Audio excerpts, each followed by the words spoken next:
welcome to Knit Pickers in beautiful downtown Mayfield, Prince Edward Island. Today, in today's tutorial, we are going to take a look at the mesh stitch. So this pretty stitch is perfect for a summer project. And since it's a beautiful sunny summer day here, it just seems like the absolutely perfect day to show this stitch to you.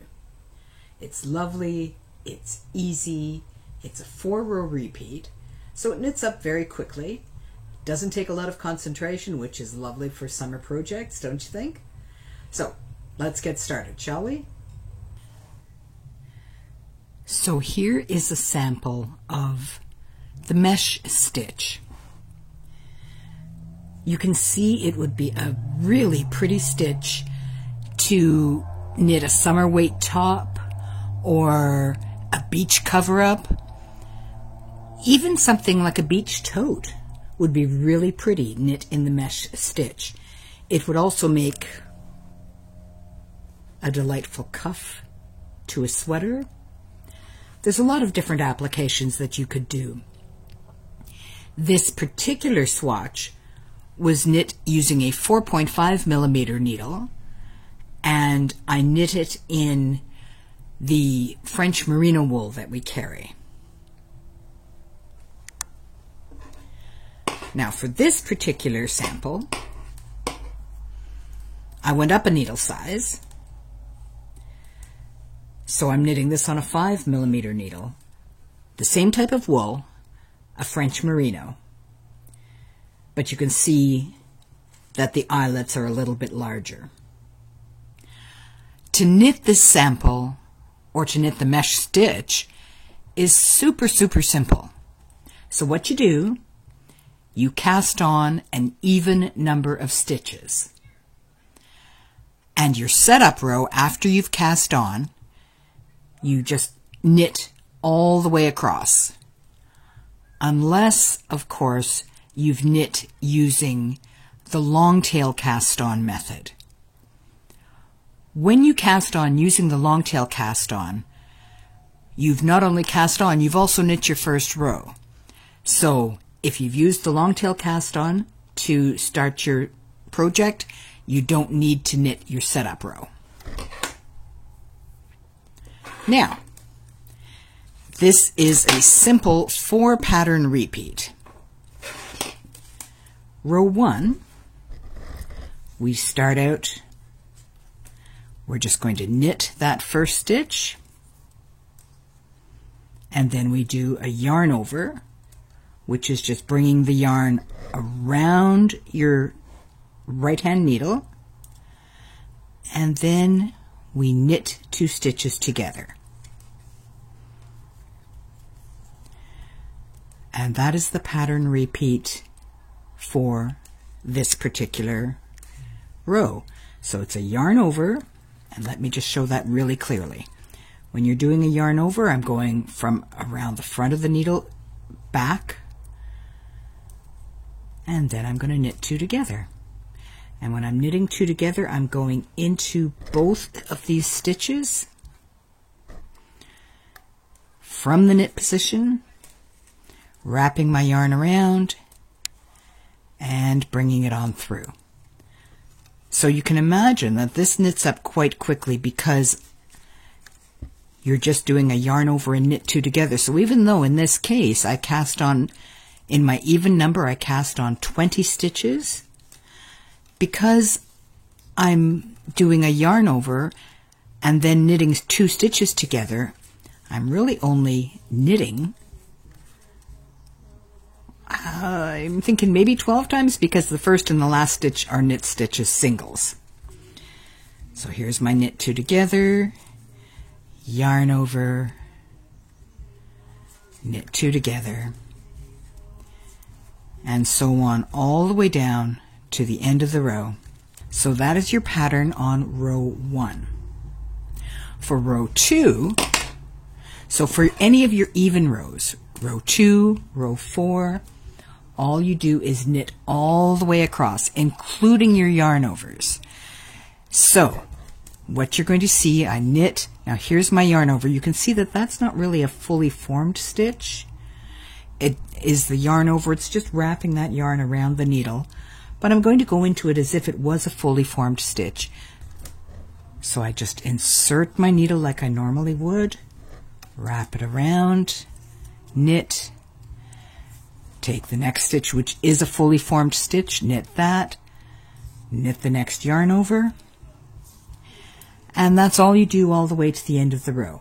So I'll join you after I finish knitting this row, and we'll come to the third row, which is another pattern repeat. So I'm back, and we're just going to start row 3 of our 4-row repeat. So in this case, because we want to offset these little openings, these little holes, on row 1 we knit 1 stitch and then started our pattern. On row 2 we start out by knitting 2 stitches, and then we start our pattern repeat. So once again, that's just yarn over and knit 2 together, yarn over around the front of the needle to the back, going into these 2 stitches just like regular knit position, knit them together, yarn over, knit 2 together, and so on all the way to the end of the row.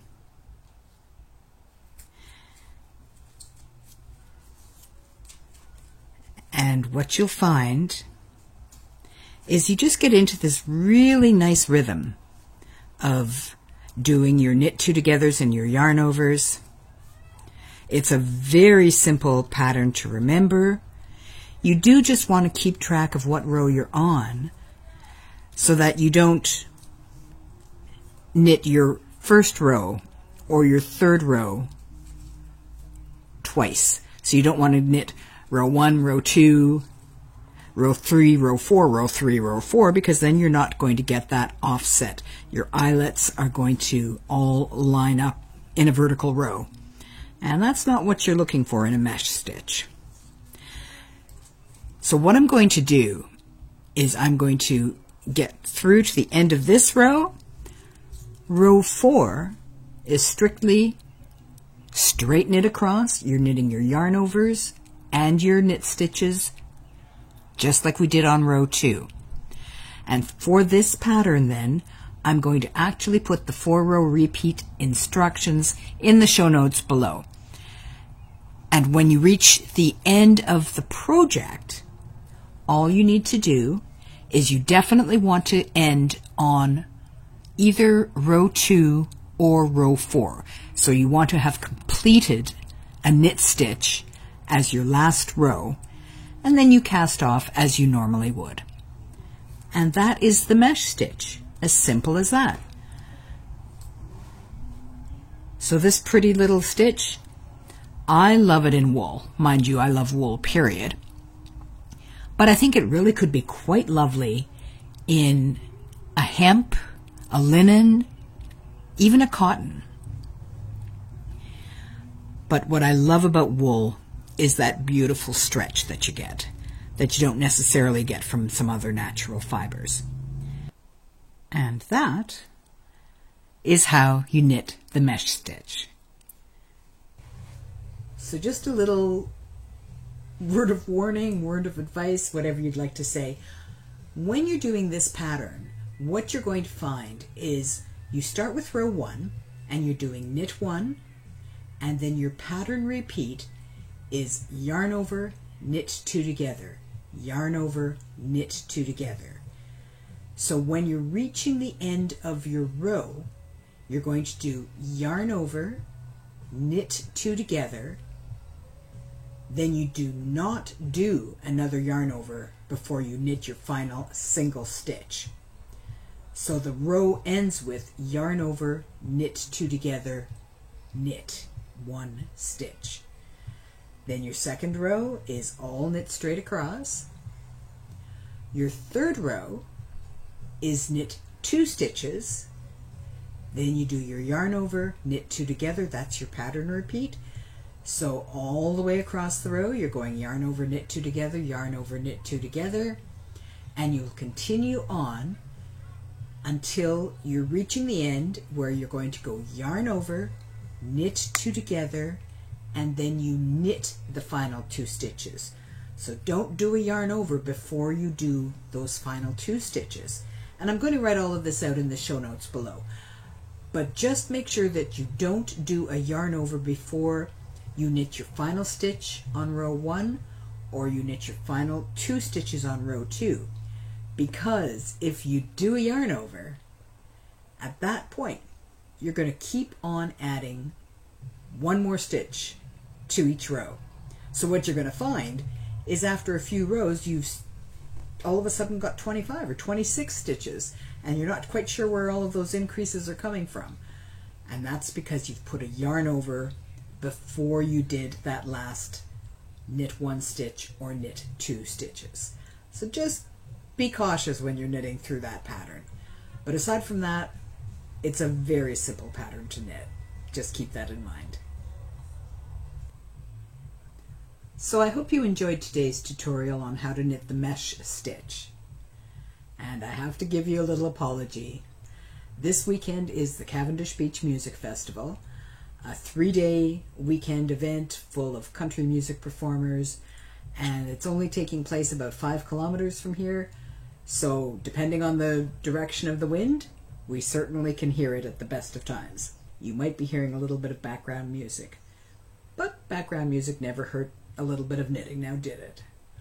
So, enjoy your weekend, enjoy the new stitch, and of course, as always, happy knitting!